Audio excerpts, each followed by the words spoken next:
문학작품은 전부 모든 문학작품은 시조로 통한다고 보시면 돼요. 시조로. 그래서 시조에 대한 완벽한 이해 플러스 가사작품, 그러니까 이제 기본이 되는 세 가지 정도 유형의 가사작품이 있거든요.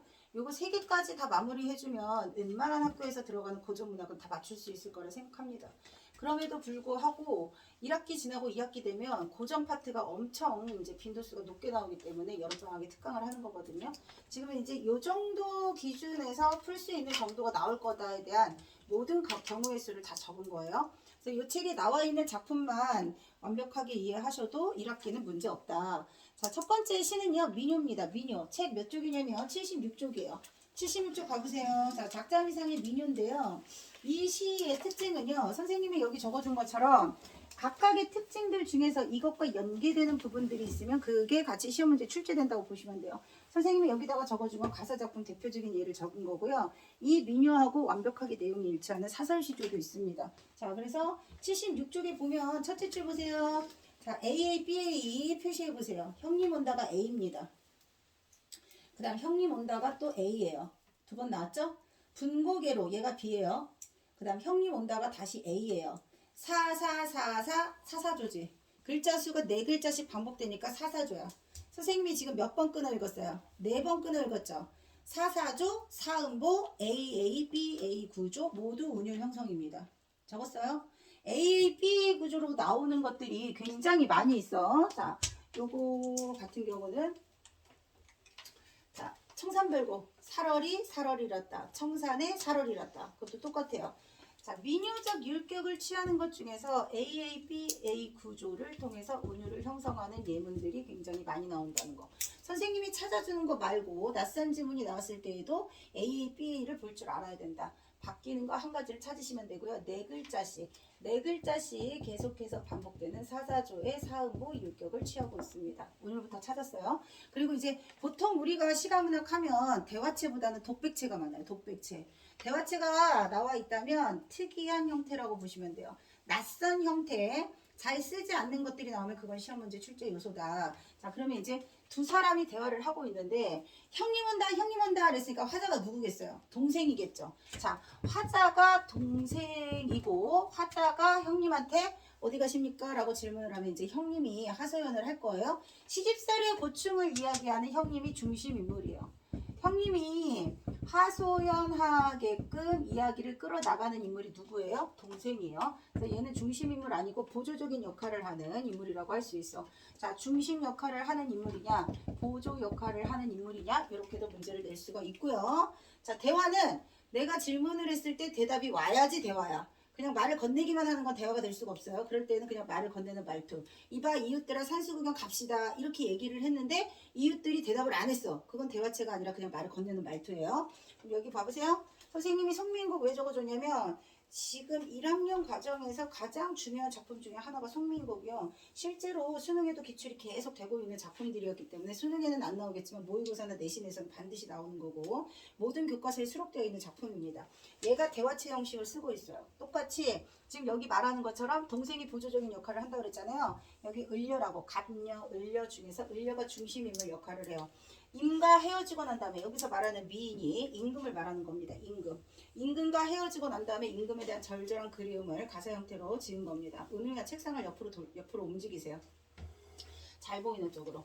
임금에 대한 그리운 마음을 임을 이별한 여인의 절절한 마음으로 노래한 송미인곡 같이 연계되는 거고요. 을려가 중심 인물이야. 갑녀가 보조 역할을 하는 보조적 인물이야. 그래서 같이 연계되는 표현상의 특징으로 한 문제 같이 알아두시고 송미인곡 나갈 때 내용을 파악하기 전에 간간히 계속해서 연계 문제로 작품 제목을 알려주면 작품 제목 정도는 기억을 하셔야 돼요. 잘 보이는 쪽으로 이동하세요.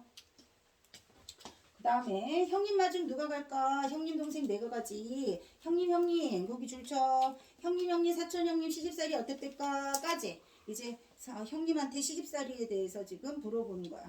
여기까지가 동생이 얘기한 거고요. 대화체라는 거 알 수 있고요. 지금부터 이해 그 말 마라. 형님의 하소연이 시작될 겁니다. 시집살이 계집살이 줄치세요.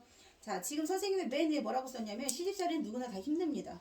시집 식구들을 모시고 같이 한 집에 사는데 그 식구들이 열나 많아. 대가족이란 말이야. 얼마나 힘들겠니. 하지만 그 시집살이의 고충과 어려움을 웃음으로 극복하려고 하는 게 밑바탕에 깔려 있습니다. 이 노래에는. 자, 그러면 해학적인 요소를 찾아야겠죠.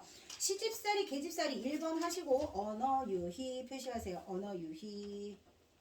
자, 재미있는 표현으로 시집살이의 어려움을 해학적으로 표현했다. 1번 언어유희. 비슷한 말이죠. 시집살이는 있지만 계집살이는 없어요. 개 힘들어. 개 멋져. 이게 이제 옛날부터 나왔던 표현이죠. 앞밭에는 당추 심고 뒷밭에는 고추 심어 고추 당추 맵다 해도 시집살이 더 맵더라. 마찬가지. 시집살이 너무 힘들어. 구체적으로 얘기해 볼까요? 시집살이가 뭐가 힘든지. 둥글둥글 수박 씻기, 밥 담기도 어렵더라. 그릇에 밥 담기도 어렵고 도리도리 도리소바 수저놓기 더 어렵더라. 상을 차려야 되잖아요. 고단한 시집살이 구체적으로 1, 2, 3번 선생님들 요약해 줬어요. 상 차리려면 이렇게 잘 좀 격식을 갖추어서 차려야 되잖아. 밥을 또 어떻게 담아야 되고 수저는 어떻게 놔야 되고 상 차리기 너무 어렵고 1번이요. 표시하시오. 공책에 적은 거 책에서 지문에서 찾는 겁니다. 자, 상 차리기 어렵다. 그 다음 두 번째, 오리 물을 길어다가 심리 방아 찧어다가 물 길어서 방아를 찧어서 아홉솥 대식구란 뜻이야. 불을 떼고 12방에 자리 걷고 이부자리 걷고 외나무 다리 어렵대야. 아니다. 거기 12방에 자리 걷고까지 2번. 자, 시집살이가 또 힘든 이유 중에 하나가 대가족 살림살이를 며느리가 오롯이 다 맡아서 합니다. 그러니까 육체적 노동이 얼마나 많이 소모가 되겠니. 육체적으로 너무 힘들어. 2번 대가족 살림살이 너무 어려워. 나 혼자 그 대가족들 다 먹여 살리고 이부자리 피고 밥 한 번 짓는데 물 기르러 가야 되고 방아 찧어야 되고 너무 힘들다 하세요. 두 번째. 그 다음 세 번째, 외나무다리 어렵대라. 시아버니 같이 어려우랴. 우리 시아버지 너무 무서워. 나뭇잎이 푸르대야. 시어머니보다 더 푸르랴. 자, 앞에 있는 푸르다는 색깔을 말하는 거고요. 뒤에 있는 푸르다는 서슬을 말하는 거야. 서슬 푸르다. 너무 무섭고 앞에 가면 왠지 조심스러워져. 이런 뜻이에요. 자, 3번입니다. 시부모님 모시기 어려워. 시부모님 모시기 어려워. 자, 시집살이 힘든 고충을 구체적으로 나열하고 있다. 1, 2, 3번 표시했죠. 그 다음 네 번째, 시아버지 호랑새는 무섭다는 뜻이야. 호랑이새가 진짜 있겠습니까? 호랑이처럼 무서운 새. 시어머니 꾸중새 마찬가지야. 시어머니는 나를 맨날 꾸중해. 그 다음에 동새 하나 한림새요. 한림은 고자질이야. 고자질. 동서는 나한테 고자질, 나에 대한 고자질을 시부모한테 해. 신우 하나 뾰족새요. 뾰족하다는 건 성격. 뾰족 앞에다 성격이라고 표시하세요. 성격이 너무 뾰족해가지고 날카로워.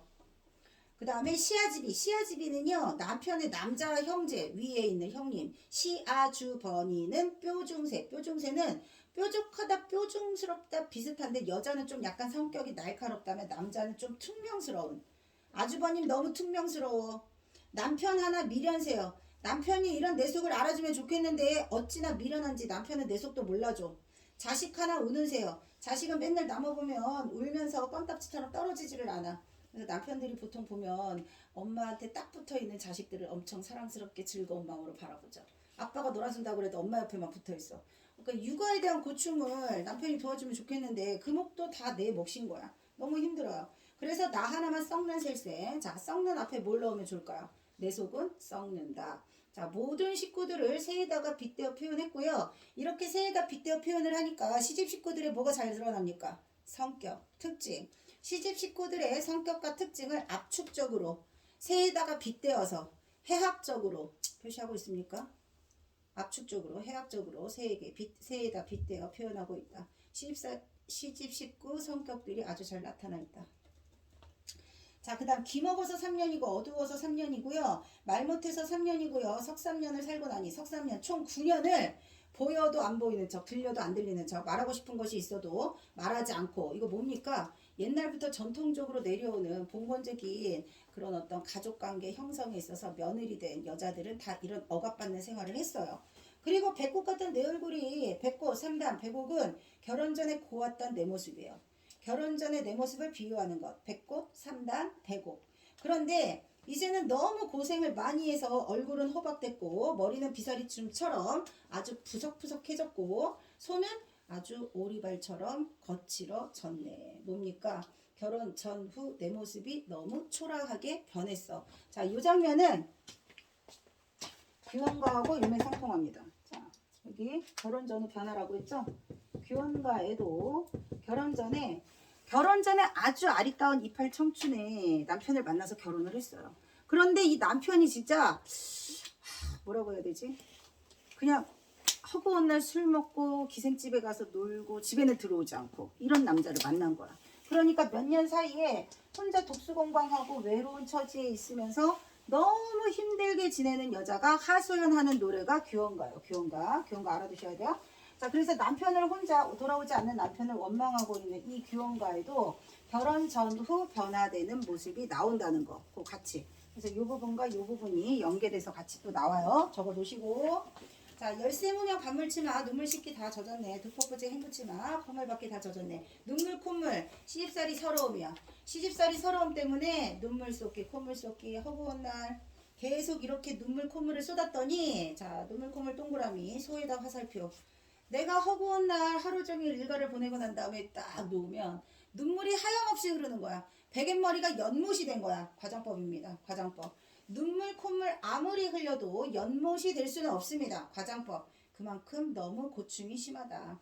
자, 그것도 소이라고 연못이라고 그 연못에 거의 한 쌍 오리 한 쌍 쌍쌍이 들어온대. 내가 만들어 놓은 베갯머리 연못에 들어온 오리 한 쌍 거의 한 쌍 이게 실질적으로는 이제 하루 종일 일과를 마치고 누웠어요. 아이들이 엄마 품을 찾아 들겠죠. 그러면 오늘 하루 힘들었던 게 막 이렇게 스르르 녹는 느낌이 돼. 엄마가 직장 생활하고 아빠도 마찬가지죠. 밖에서 직장 일로 힘들고 지쳐서 문을 열고 딱 들어왔는데 엄마 하면서 아들 딸이 막 반겨줘. 그러면 그 뭔가 오늘 하루 동안 피로했던 마음이 스르르 녹는 그런 기분이 들거든요. 그래서 여기에서 말하는 오리 한 쌍 거의 한 쌍은 자식들을 말하는 거고 아무리 힘들어도 어려워도 시집살이 고충을 이겨내는데 도움이 되는 위안을 받는 존재 자식들. 자, 요거는 자식들을 빗대어 표현한 거고 이 고충이 너무 심한 시집살이를 결국은 어떻게 하는 거야? 저항 아니고 원망 아니고 이 시에는요 저항 의지 극복 의지 이런 거 없고요 원망하는 거 이런 것도 없어요. 원망보다는 그냥 하소연이야. 시집살이 너무 힘들어. 시집간 여자가 대체적으로 다 이렇게 살았을까 아니면 특별히 이 여자만 이렇게 살았을까요? 대부분 다 이러고 살았어. 그러니까 남존여비 가부장적 사회에 현실적으로 순응하는 도리밖에 없어요. 근데 그 순응하는 나의 유일한 위로와 위안이 되는 건 남편이 아니야. 아까 뭐라고 그랬어? 남편은 미련세라고 했잖아요. 남편 보고 버티는 게 아닙니다. 자식 보고 버티는 거다. 요런 내용입니다.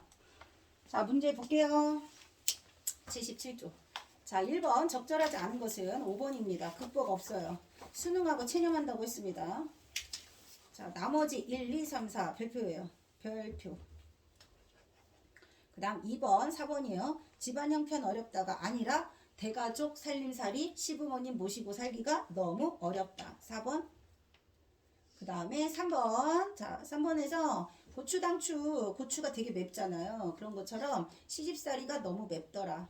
그 다음 오리와 심리를 통해서 밥 한 번 지으려면 멀리까지 다녀와야 되는 노동의 과중함.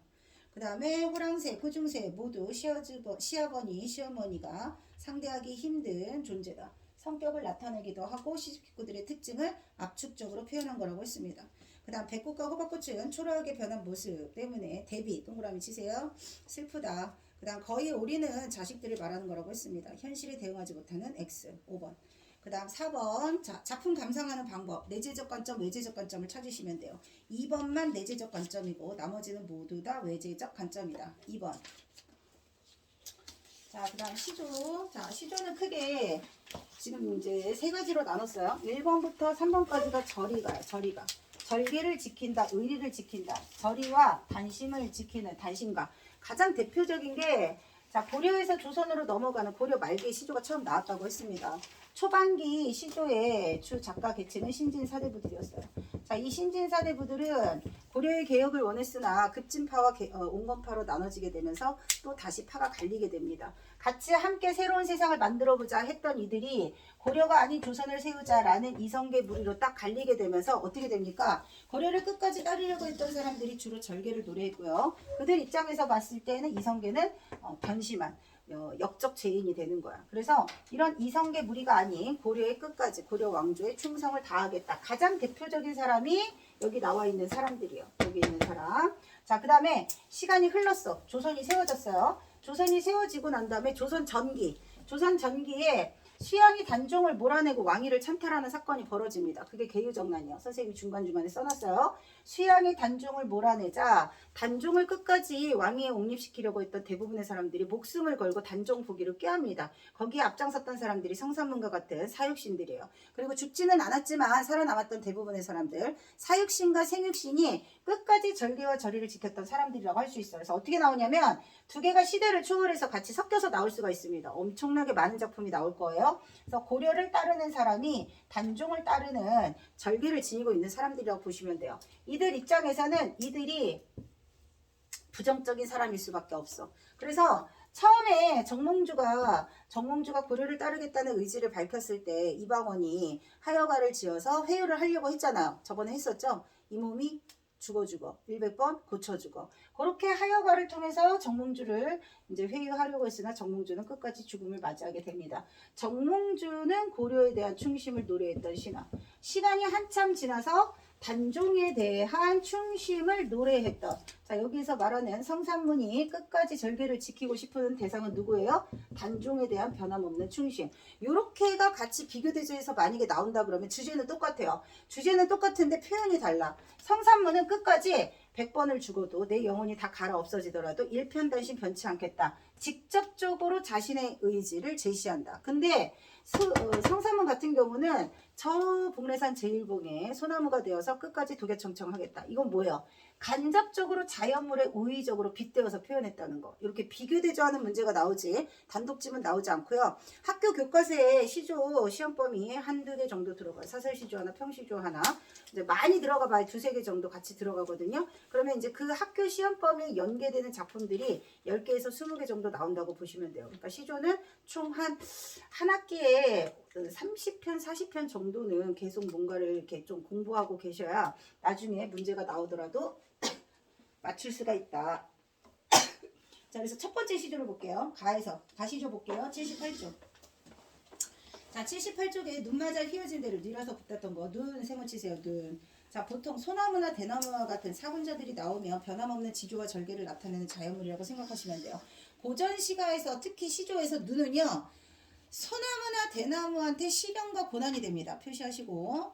그 다음 대는 대나무예요. 동그라미죠. 자, 대나무, 소나무 모두 지조와 절개의 상징이야. 그냥 그렇게 생각하시면 돼요. 자, 누라서 누가 굽었다고 하느냐. 대나무가 휘어졌다는 것은 절개를 저버렸다는 뜻으로 상징적으로 표현한 거고요. 굽을 절이면 절개면 눈 속에 줄 치세요. 눈 속에 풀을 쏘냐. 그 흰눈이 내리는 추운 모진 겨울날에도 대나무는 늘 항상 푸르구나. 서리법입니다. 눈 속에 그렇게 푸르게 있을 수가 없다. 이런 뜻이에요. 설, 의법. 냐가 뭡니까? 냐까냐니 의문형이에요. 서리법. 아마도 세한고절은 너뿐인가 하노라. 세한고절 별표 치시고 종장에 나와 있는 네 글자를 찾으면 시조의 주제라고 보시면 돼요. 세한고절은요. 세한, 몹시 추운 겨울날에 고절, 고고한 절개를 지키고 있다. 너는 누구? 대나무, 의인법이에요. 자, 자연물을 사람처럼 대하고 있다. 의인법 쓰였습니다. 중장의 서리법으로 의미 강조하고 있습니다.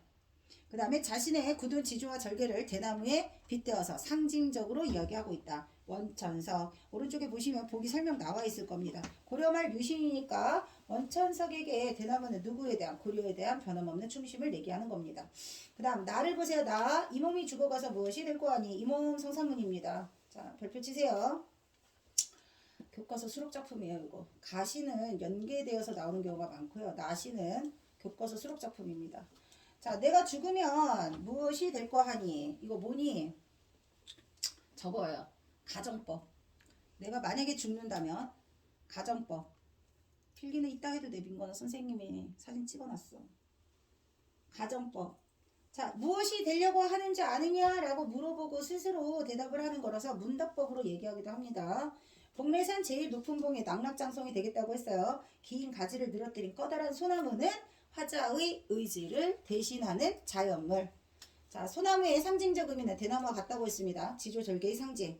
백설 세모 치세요. 아까 눈, 백설 이런 거 전부 다 시련 고난이라고 했죠. 자, 가시에서 고려에 대한 충심을 방해하는 회방꾼 이성계 무리가 됩니다. 그 다음 나시에서 백설 끝까지 단종에 대한 절개를 지키려고 하는 의지를 방해하는 백설은 뭘까요? 수양의 무리입니다. 상징적 의미 적으세요. 만건곤 온 세상에 가득할 때 시향의 무리가 온 세상을 다 가득 메우고 있을 때 홀로 나만은 독야청청 단종에 대한 굳은 절개를 지키리라. 그리고 이 노래를 부르고 성삼문은 아주 잔혹하게 죽음을 맞이하게 됩니다. 자, 그 다음에 다시조, 나시조, 다시조 모두 단종과 관계 있는 시조입니다. 자, 결국은 계유정난이 성공을 했어요. 계유정난이 성공을 하고 난 다음에 단종이 영월로 유배가 됐어. 근데 그 단종을 영월로 유배지까지 모시고 간 사람이 돌아오는 길에 또는 단종이 홀로 멀리 떠나가 있는 그 영월에서 결국은 쓸쓸하게 죽임을 당하게 되잖아요. 그것을 안타까워하는 마음을 담은 시조 두 편이 있어요. 그래서 그 중에 한 편이 요건데 방 안에 촛불이 하나 켜있다. 다시조 잘 봐.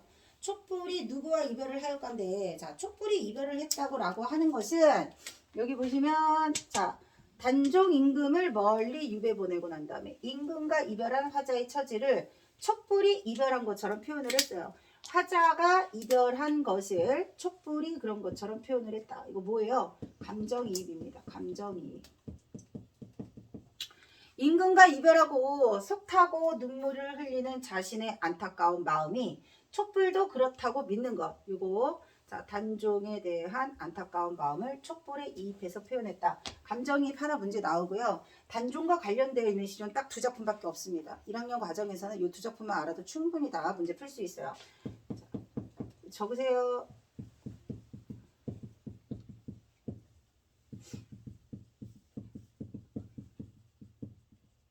자, 자리가 없네요. 저 물도 내 안 같아서 울며 밤길 가는구나. 잘 적으세요.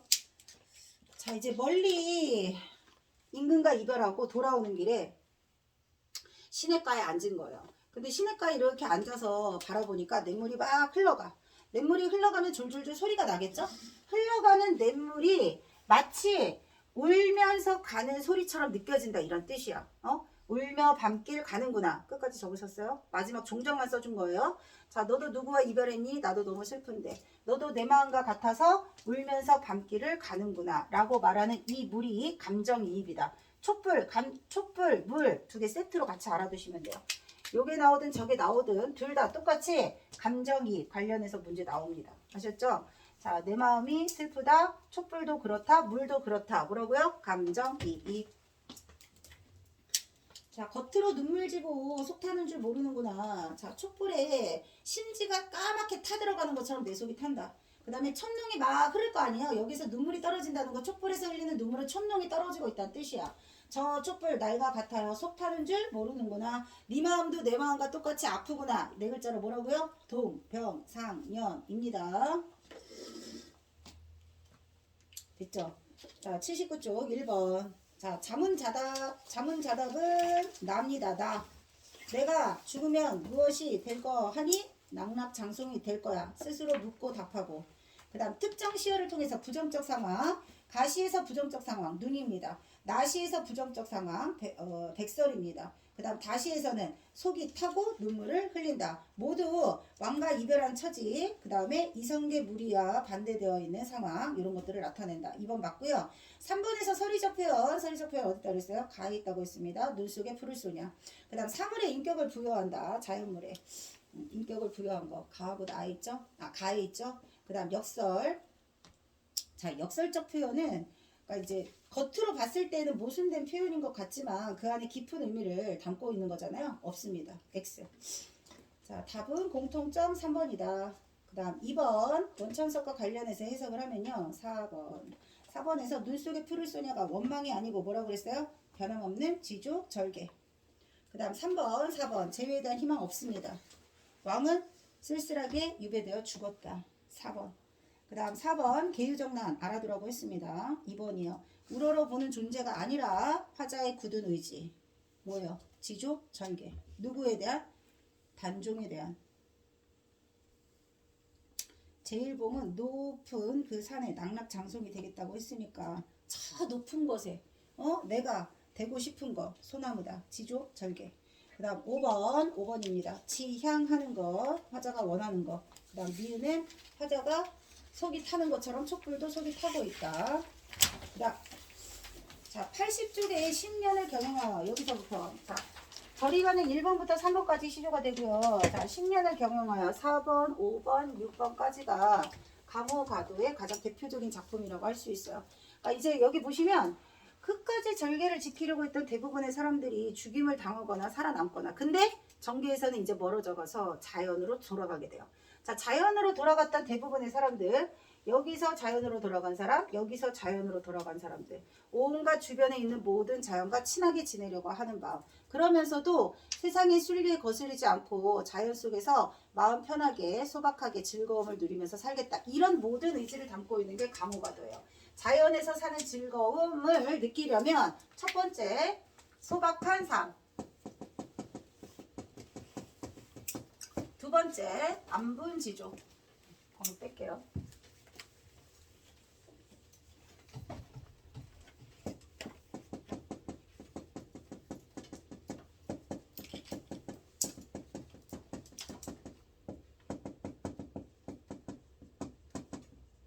자, 소박하게 분수에 만족하며, 그 다음 자연과 하나 되어 유유자적 속세와 멀리 떨어져서 한가롭게 지내는 이런 마음, 요런 노래를 모두 다 강호가도라고 합니다. 자, 두 번째로 많이 나오는 시조 중에 하나가 강호가도입니다. 자, 이들이 공통적으로 추구하는 것, 자연이요. 자연과 멀리 인간 세상과 멀리 떨어져서 자연에서 살기를 바란다. 첫 번째 연애 보시면 10년을 계획해서 초려상관을 지었다고 했어요. 초려상관 동그라미 치세요. 핵심어들이요. 선생님이 동그라미 치라고 하는 것들이. 자, 초려상관은 작은 초가집이라고 생각하시면 됩니다. 안빈낙도 적으세요. 작은 초가집 하나 짓고 살겠다는 것은 화자가 소박한 삶을 지향하는 삶이라는 거, 사람이라는 거 알 수 있어요. 한 단어로 안빈낙도. 나 한 칸, 달 한 칸, 청풍 한 칸. 자, 나, 달, 청풍, 강산 다 동그라미 치세요. 자, 가시조 별표입니다. 교과서 수록작품이요. 교과서 수록작품.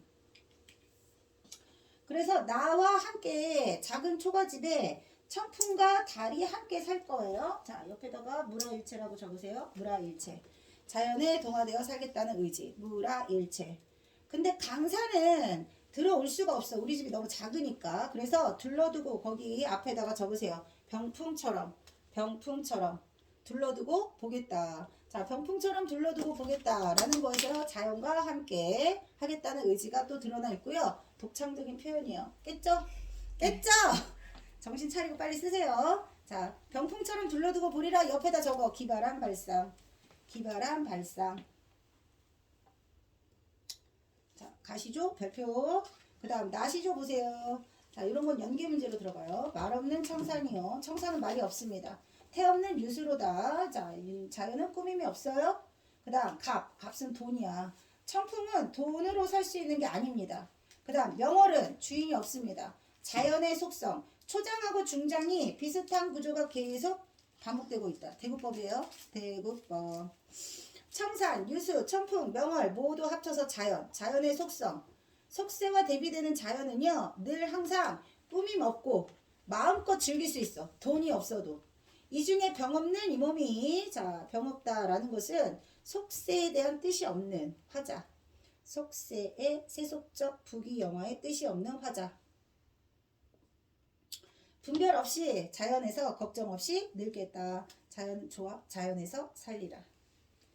자, 그 다음에 청산도 절로절로. 청산 자연. 녹수 물 자연. 동그라미. 자, 청산이나 녹수가 자연을 전체 다 대표하는 것들이야. 그래서 여기서 선생님이 자연을 대표하는 소리들 얘기한 거 전부 다 대유법입니다. 대유법. 자, 청산도, 녹수도 모두 자연의 일부잖아요. 자, 일부분으로 자연 전체를 대신하다. 대유법이라고요. 대유법. 산절로, 물절로, 산수간에 나도 절로. 자, 여러분, 산도, 나도, 물도 모두 함께 절로절로. 중정 옆에 적으세요. 무라일체. 자연과 나는 한 몸이다. 무라일체. 그 중에 절로 자란 놈이 늙기도 절로절로. 자연에서 순응하며 늙어가리라. 자, 네 글자로 뭐라고요? 강호가도. 근데 다시에는 특징이 절로절로가 계속 반복되고 있잖아요. 선생님 여기다 써놨습니다. 절로절로 절로절로. 리을 음이 반복되니까 리을뿐만 아니라 니은, 리을, 미음, 이음 같은 울림소리가 반복되면 온율감이 많이 형성된다는 거. 그래서 여기 리을 소리 반복으로 온율감이 형성되는 건 다시만 가지고 있는 특징입니다. 자, 문제 볼게요. 81쪽. 자, 1번에 5작품 나와 있잖아요. 선생님이 아까 왜 한 번 시험 볼 때 20작품 정도 나오냐고 했냐면 두세 작품이 연계작품이 이렇게 오지선다로 나와. 그러니까 20작품 정도 된다. 적게는 15작품 정도. 자, 가시를 보세요. 1번 시를 보세요. 추강에 밤이 드니 물결이 쳐놓으라. 추강, 가을, 강이야. 낚시 들이치니 고기 아니 문어매라. 낚시 동그라미죠. 고전 시가에서 낚시 나오면요. 자연에서 풍류를 즐기는 모습이라고 보시면 됩니다. 어부 아니에요? 풍류를 즐기고 있는 모습. 풍류. 무심한 달빛만, 무심한 달빛 줄쳐. 자, 무심한이라는 말 나오면 욕심 없는. 꼭 기억해. 욕심 없는 삶, 안빈낙도가 비슷하다고 보시면 되거든요. 세속적인 부귀 영화 따위 욕심이 없다. 자연이면 그것만으로도 충분하다. 자, 작가가 월산대군입니다. 세자를 옹이하고 난 다음에 세자 이외의 다른 왕자들은 정치적인 뜻을 가지면 안 되기 때문에 거의 대부분 정치와 동떨어져 있는 자연에서 풍류를 즐기는 그런 삶들을 많이 살게 되거든요. 그래서 월산대군이 지은 이 시조는 가을밤의 풍류를 노래한 대표적인 작품입니다. 가을밤의 정치, 가을밤의 풍류. 빨리빨리 적으세요.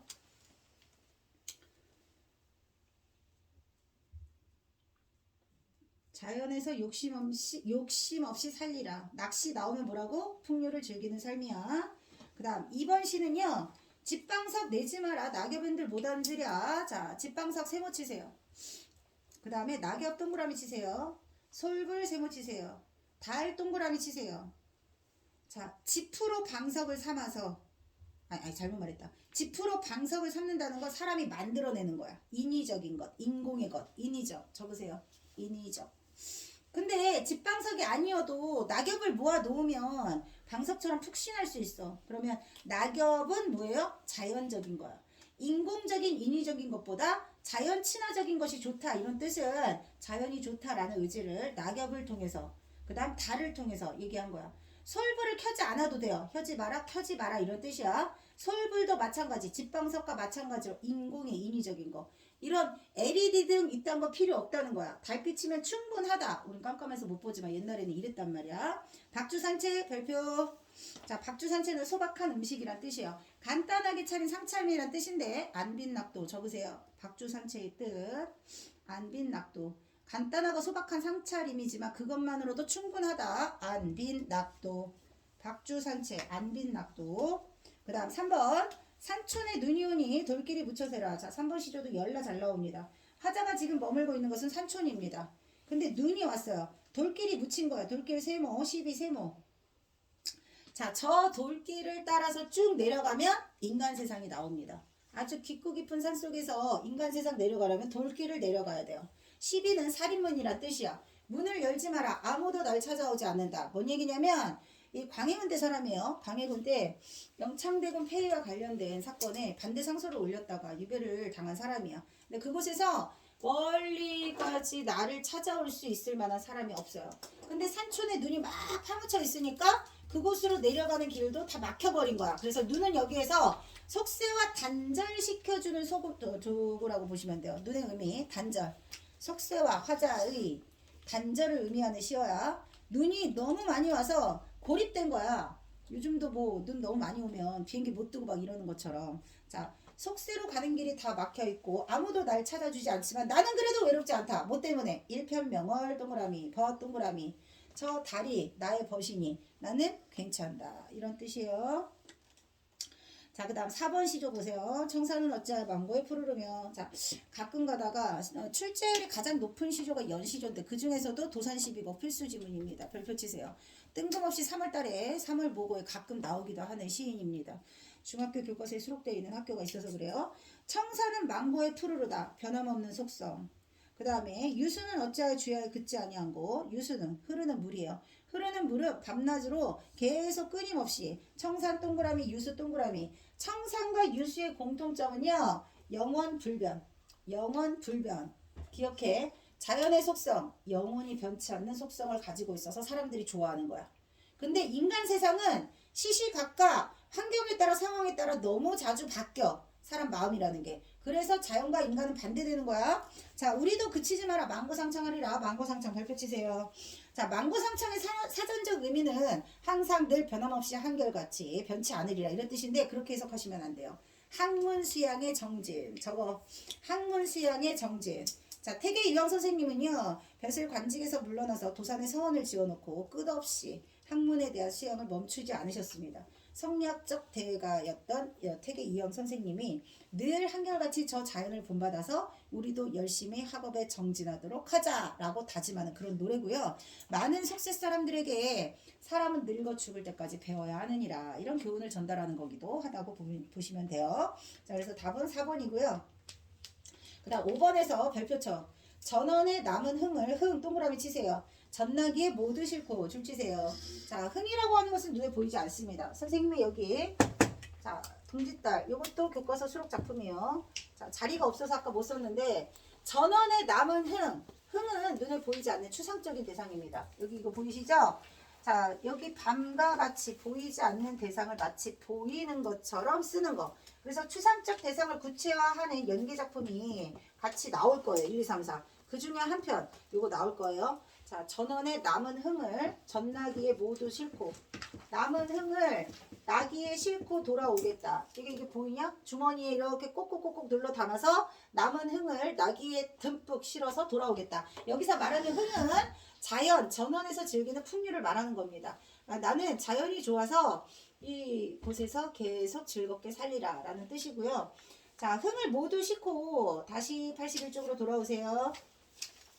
자, 계산 익은 길로 흠치며 돌아와서 자, 흥을 나기에 싣고 또 흠치며 줄쳐 흥을 탁탁탁 치면서 돌아오겠대요. 아이야 아이야 이런 거 뜻이 없는 말이에요. 종장 삼음절, 종장 첫음보의 삼음절 의도적으로 쓰는 표현 중에 하나입니다. 아이야 어즈버 모쳐라, 아이야 어즈버 모쳐라. 시조의 형식성 특징, 종장 첫음보의 세 글자를 의도적으로 맞추기 위해서 쓰는 표현들 중에 하나다. 금서를 다스려라 남은 해를 보내리라. 자, 금서는 이런 거야. 내가 실컷 전원에서 흥겹게 놀다가 돌아왔는데 집에 돌아와서 악기 연주하면서 노래를 부르며 또 계속 놀겠다 이런 뜻이에요. 그러니까 이 사람은 자연 속에 묻혀 지내면서도 풍류를 늘 즐기는 삶을 떠나지 않는 삶이다. 자, 김천택 나와 있잖아요. 김천택 기억하시면 됩니다. 중인계층이었고요. 조선시대에 시조집을 만들었던 대표적인 작가이기도 합니다. 풍류 가객이었어요. 김천택, 김수장 나오면 무조건 풍류를 즐기는 삶이라고 생각하시면 됩니다. 중인 출신이었기 때문에 벼슬과 관직에 높이 올라갈 수가 없었어요. 그런 모든 자신의 현실을 순응하면서 풍류를 즐기는 삶을 살았던 풍류 가객의 대표였다. 자, 1번은 다 중요하니까 별표 치세요. 자, 그 다음 2번 적절하지 않은 것은 5번입니다. 대조 없습니다. 자, 인공적인 것과 자연적인 요소를 대조한 것은 아까 뭐 있다고 그랬죠? 1-2번에 집방석 있죠? 집방석 솔불, 거기가 인공의 것과 자연적 요소를 대조한 겁니다. 자, 그 다음 관조적이라는 말이 계속 나올 텐데 3번에 관조적 보이시죠? 밑에 뜻 보이시죠? 고요한 마음으로 사물이나 현상을 관찰하거나 비춘다고 그랬잖아요.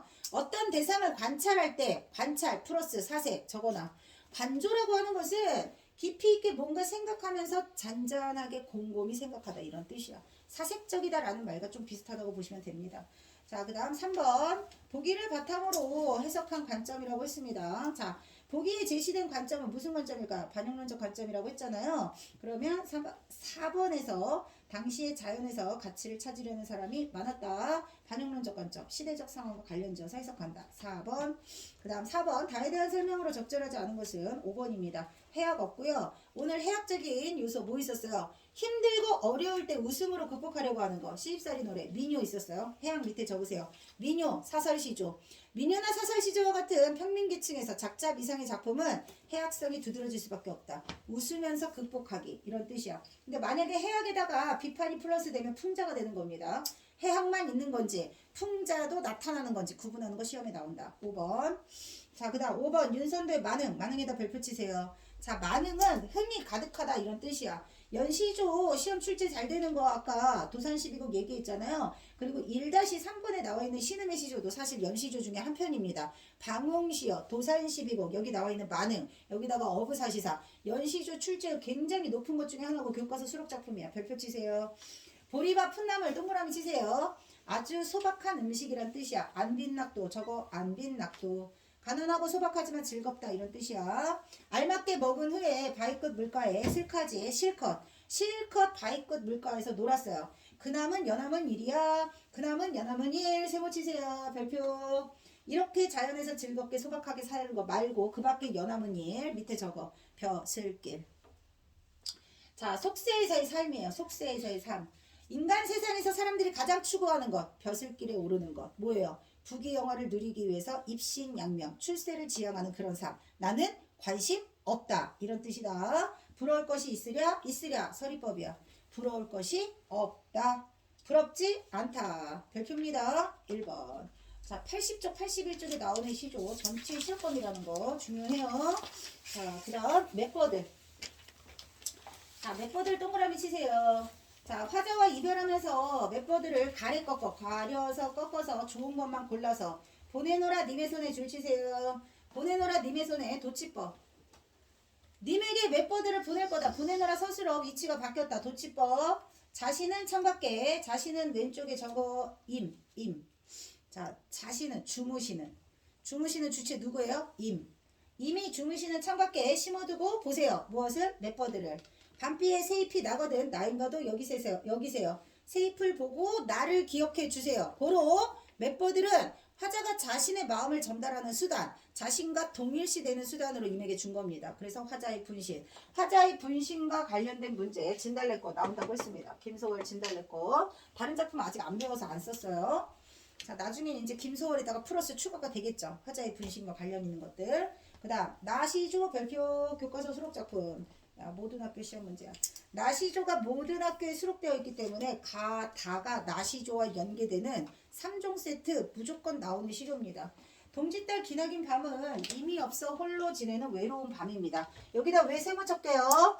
이미 없이 홀로 외롭게 지내는 밤은 줄이고 싶은 부정적인 시간이요. 줄이고 싶다 이런 뜻이야. 그런데 그 시간을 줄이기 위해서 싹둑 잘라냈다고 했어요. 줄 치세요. 한 허리를 버혀내어. 줄 쳐. 자, 한 허리를 싹둑 잘라내었다. 추상적 대상의 구체적 형상화. 적어. 추상적 대상의 구체적 형상화. 선생님 불러주는 게 시험 문제 표현이에요. 자, 그렇게 잘라서 춘풍 이불 아래에 서리서리 넣었다가 서리서리 동그라미 치세요. 구비구비 동그라미 치세요. 밑에다가 적어. 음성상징어. 자, 서리서리는 돌돌돌 말아서. 구비구비는 차르를 펼치겠다. 모양을 나타내는 의태어입니다. 의태어라고 할 수도 있고 음성상징어로 표현이 나올 수도 있습니다. 필기 빨리빨리 하세요. 음성상징어. 우리말의 묘미를 살림. 적었어? 음성상징어 옆에 우리말의 묘미를 살림. 동짓달에서 나오는 두 가지 표현은 추상적 대상의 구체적 형상화. 두 번째, 우리말의 묘미를 살림. 그 다음 어른님 오신 날 밤. 요거는 왜 동그라미예요? 사랑하는 사람과 함께하는 밤이기 때문에 누리고 싶은 시간인 거야. 그러니까 화자의 마음이 밤에 대한 인식이 화자의 상황에 따라 다르게 해석되고 있군. 줄이고 싶은 시간, 늘리고 싶은 시간. 그래서 어떻게 하겠다고? 싹둑 잘라서 붙일 건데 그걸 너무 생생하게 음성상징어를 활용해서 아주 생생하게 잘 표현하고 있다. 음성상징어는 뭔가 보이지 않는 대상인데 마치 보이는 것처럼. 근데 이 말 자체가 우리말의 묘미를 아주 잘 살린 대표적인 시어라고 할 수 있습니다. 돌돌돌 말하라, 차르르 펼쳐라. 구체적, 추상적 대상의 구체적 형상화. 가난한 사랑 노래 기억나시죠? 시에서. 너와 헤어져 돌아오는 길에 눈 쌓인 골목길에 달빛이 쏟아지는데. 그 다음 어머니가 보고 싶소. 가난한 이의 외로움, 그리움, 두려움. 이걸 뭘로 표현했죠? 대답해보세요. 가난한 사랑 노래에서 가난한 이의 외로움, 두려움, 그리움 이런 것들을 뭘로 표현했죠? 감각적으로, 심상으로. 그게 구체적 형상화일 수도 있어요. 그러니까 구체적인 형상화라는 건 여러 가지 다양한 표현을 쓸 수 있어. 심상을 많이 쓰면 이미지가 막 떠오르는 거잖아. 그리움, 외로움, 두려움 이런 거 잘 눈에 안 보이잖아요. 근데 이미지를 많이 넣으니까 그게 굉장히 구체적인 느낌이 들기도 하는 거야. 추상적 대상을 구체화하는 방법은 비유적인 심상 뭐 이런 것들을 통해서 구체화할 수 있다. 이거 중요하니까 잘 기억하시고. 그 다음 세 번째 이화우. 자, 이화우는요. 자, 봄날에 벚꽃잎이 막 흩날리고 있습니다. 벚꽃잎이 막 흩날리니까 내려간다. 하강적 이미지야. 자, 가을에 낙엽이 막 지겠죠. 가을에 낙엽이 막 지니까 얘도 하강적 분위기요. 그러니까 보통 하강적 이미지의 시어가 쓰이면 전체적으로 애상감이 든다고 보시면 돼요. 시 전체적으로 애상적 정서를 불러일으키는 거. 하강적 분위기의 시어를 쓴다. 또는 소재 중에서 선생님이 전에도 한번 얘기했을 거야. 접동세, 소척세, 기척도 이런 거 나오면 전부 다 애상적 분위기라고 했습니다. 자, 이때 헤어졌는데 이때까지도 시간이 엄청 많이 흘렀어. 이걸 시간의 비약이라고 해요. 시간이 이렇게도 많이 흘렀는데 너를 못 잊어. 그러니까 네가 너무 보고 싶은데 멀리 떨어져 있기도 해요. 자, 요거는 공간적 배경이 천리말리 떨어져 있다. 이거를 정서적 거리감이라고 해. 정서적 거리감 말고 물리적 거리감이라고 나오면 틀려요. 자, 물리적 거리감이라는 것은 너와 내가 떨어져 있는 10km. 이런 거는 물리적 거리감이고 실제로 너와 내가 천리말리 떨어져 있다가 아니라 마음이 그렇다는 뜻이야. 그래서 시간의 비약이 나타나 있고 정서적 거리감이 느껴지는 것을 통해서 얘가 말하고자 하는 건 뭐예요? 너를 잊지 못해. 간절한 그리움을 노래하고 있다. 그래서 세 작품 모두 다 이별의 정환을 드러내는 공통적인 작품이고요. 모든 교과서에 이별의 정환이 나온다는 거. 그리고 이게 왜 중요하냐면 이별의 정환과 관련된 고려가요. 가시리부터 아주 먼 옛날 황조가, 가시리, 송인, 그 다음에 고려가요, 그 다음에 가사, 모든 시대를 초월해서 가장 많이 불려진 노래가 이별의 정환입니다. 그래서 이별의 정환 시조는 무조건 연계돼서 나오기 때문에 특별히 더 중요하다. 아시겠죠? 자, 이제 마지막 83쪽. 자, 83쪽 볼게요. 3인곡 발표. 자, 아까 정철의 송미인곡 하나 적어줬잖아요. 3인곡, 송미인곡. 3인곡이 속편이 송미인곡이라고 보시면 됩니다. 1번이요, 1번. 자, 동풍이 건드불어 적설을 헤쳐내니. 동풍, 따뜻한 봄바람. 자, 적설. 봄이 되어도 눈이 아직 남아있어요. 눈이 아직 남아있는데 동풍이 부니까 눈이 녹은 거야. 창밖에 심은 매화 두세 가지 피었어라. 매화 동그라미. 자, 매화, 난초, 국화, 대나무. 옆에다 적어. 사군자. 자, 선비들이 주로 많이 좋아하는 것 중에 매화, 난초, 국화, 대나무. 변함없는 지조와 절개, 충심을 드러낼 때 주로 쓰는 소재입니다. 거의 대부분 부정적일 수가 없어요. 매화가 피었어요. 가뜩이나 냉담한데, 가뜩이나 추운데, 암향은 무슨 일인고? 암향, 동그라미.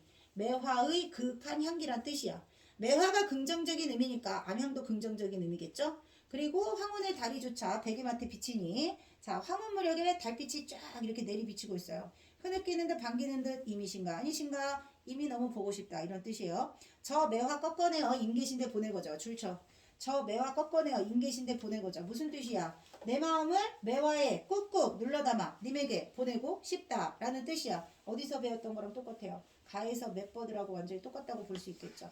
그래서 화자의 분신, 화자의 마음. 야, 여기에서 화자의 마음은 적으세요. 충신, 연주지사. 충신, 연주지사.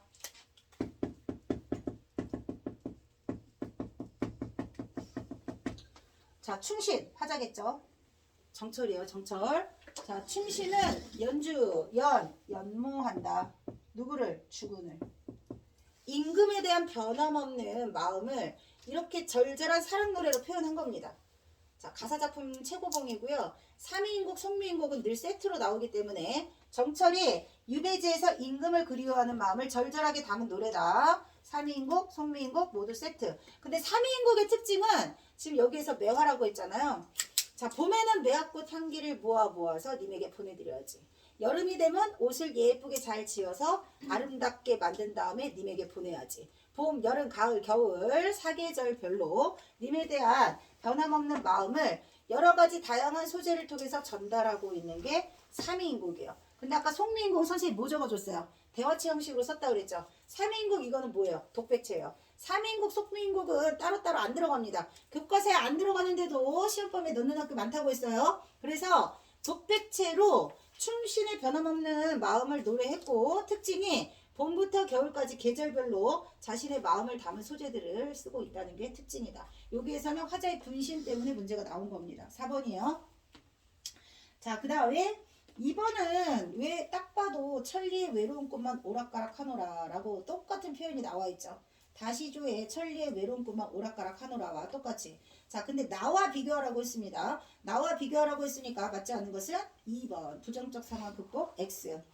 자, 그 다음 손민국 보시면 강가에 혼자 서서 지는 애를 굽어보니 임계신 줄 치세요. 임계신 곳의 소식이 더욱 아득하기만 하구나. 자, 정철이 3인곡을 지을 때만 하더라도 유배에서 곧 풀려나기를 뭐 이제 바라기도 했고 풀려날 거라고 생각했는데 여전히 유배지에서 이제 머물고 있는 거예요. 그래서 3인곡 속편으로 이 노래를 지었는데 어떻게든 님의 소식을 알기 위해서 산에도 가보고 강에도 가보고 여기저기 헤매고 다닌 거야.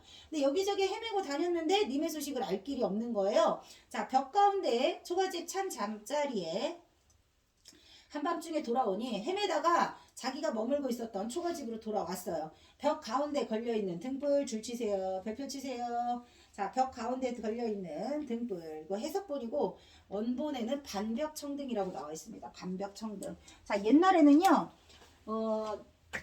찾아오는 손님들을 위해서 등불을 밝히거든. 집에 있는 그 뭐 가로등이나 벽등 정도라고 생각하면 돼. 초가집에 나 혼자 있는데 이 등불을 밝힌 거야. 근데 여기저기 막 헤매다가 돌아왔다고 했잖아요. 산에도 가보고 강에도 가봤는데 소식을 알 수가 없는 거야. 너무 돌아다니다가 지쳐서 돌아왔는데 돌아와서 바라보는 이 등불을 보니까 아무도 날 찾아올 사람도 없는데 저 등불은 왜 밝혀져 있는가. 자신이 홀로 남겨져 있는 처지를 더욱더 확인하게 하는 등불이라는 뜻이거든요. 그래서 요 등불은 화자의 외로움, 홀로 남겨진 외로움을 더욱더 부각시키는 객관적 상관물.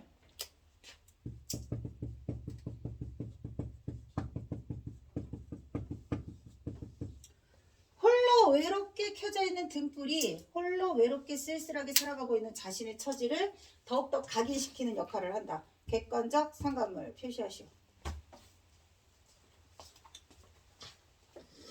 가장 적절한 것은 3번입니다.